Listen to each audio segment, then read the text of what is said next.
This is the VOA Special English Health Report. Not all spies target military, political, or economic intelligence. Some spies gather medical intelligence. Presidents, prime ministers, and other leaders do not always like to talk about their health. Some disappear from public life for a while and then reappear with or without an explanation. Spy agencies search for information about physical and mental health. The idea that a leader might even lose his mind and launch a war or a nuclear attack is not an imaginary threat. The Central Intelligence Agency has a medical and psychological assessment cell. It employs or consults with doctors, sociologists, political scientists, and cultural anthropologists to examine the conditions of top officials.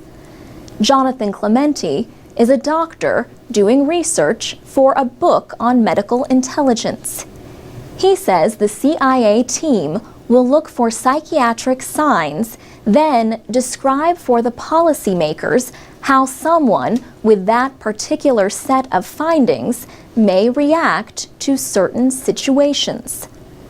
Such efforts go back to the Office of Strategic Services, which came before the CIA.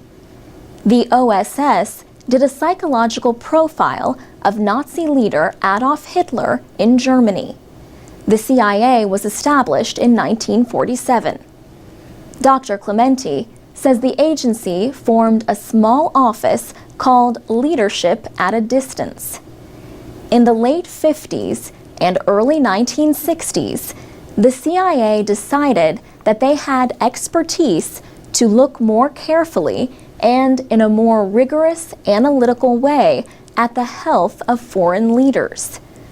The idea is to help give policymakers some forewarning of a transition in a government, and also to look for potential points of diplomatic leverage. Experts say dying leaders can feel they have to act quickly to make sure their decisions live longer than they do. Physical and mental health are closely linked, experts say. But identifying a mental condition without direct examination of a person can be much more difficult than a physical disorder. Rose McDermott is a political psychologist at Brown University in Providence, Rhode Island. She says an illness like bipolar disorder can be well controlled on medication, but a leader's behavior can also be affected by treatment for a physical condition. The concern is not just the illness, it's also the medication that people take while they are ill, and how that can compromise their decision-making ability cognitively and intellectually.